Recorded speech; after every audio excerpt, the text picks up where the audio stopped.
Can you hear me? Ask her. So once again, I'd like to thank everybody for coming.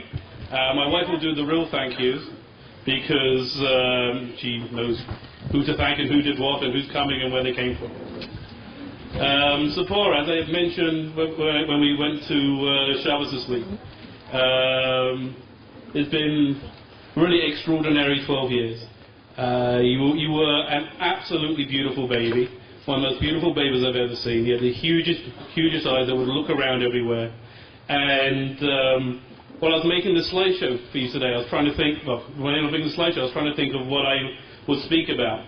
What are your good qualities? And you have many, many good qualities. Which one I would talk about? And while I was making the slideshow, I realized that all your good qualities, I can take no credit for whatsoever.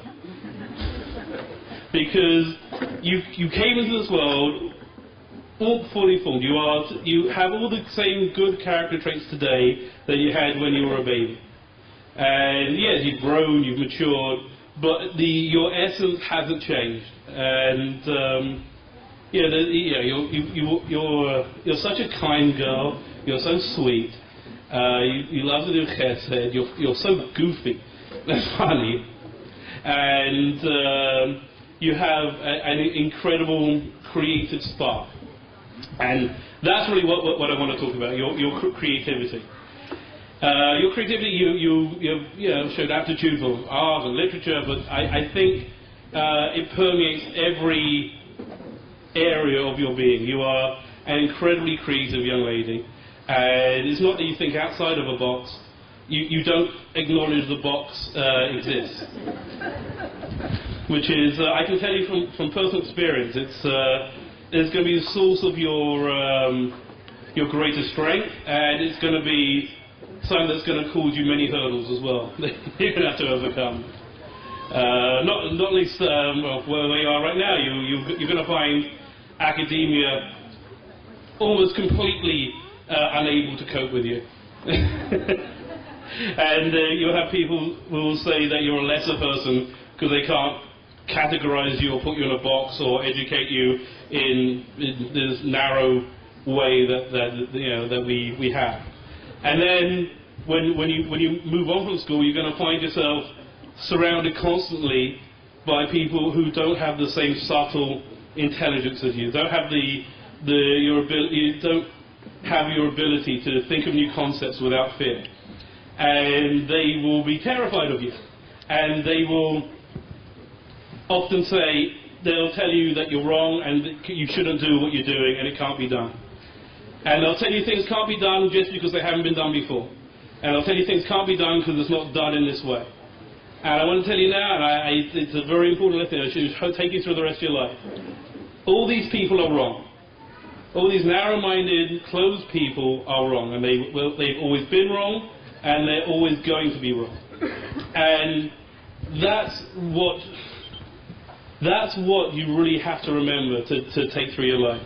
Because now, if you need proof for the impossible being possible, you're a bat mitzvah now, you're a bat Yisrael. And what does that mean? It means you're a member of a nation that shouldn't exist. We should have been wiped out 10 times over the last 1,000 years. You live in a country that should never have been created and should have been wiped out, again, many times over. You live in a town where it should be fraught with danger. We have many neighbours who would like to see our town razed to the ground. And many members of government.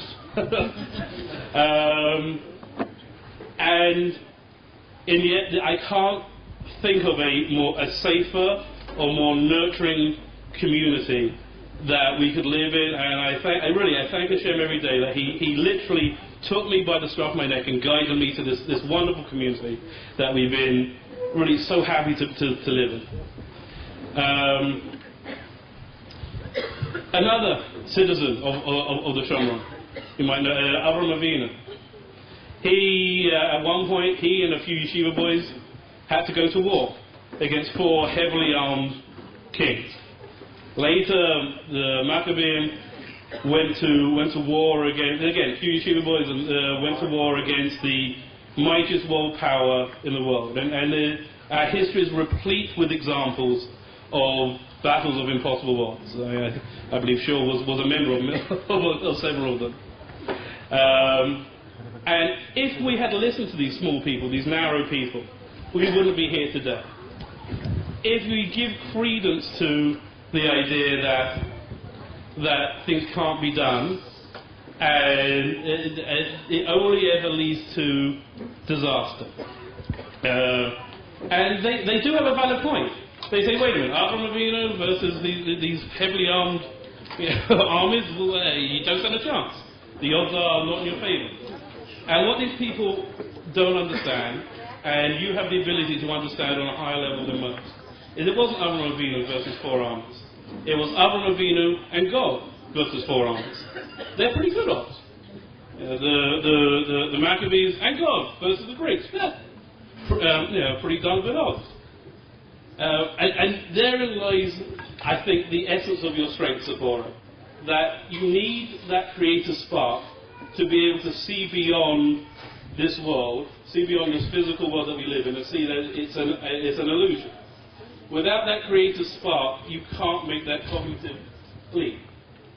Without that creative spark, it's easy to think that you won't be able to see that nations that seem to be super powerful really only get the power because God wills it to be so.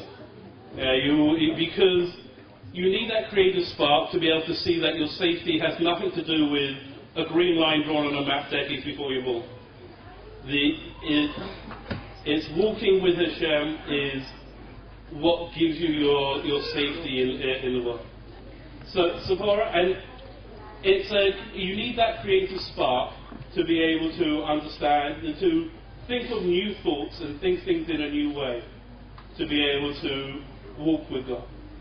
The more you give this physical world credence as being real, the more you're going to be bound to its laws and its cooking.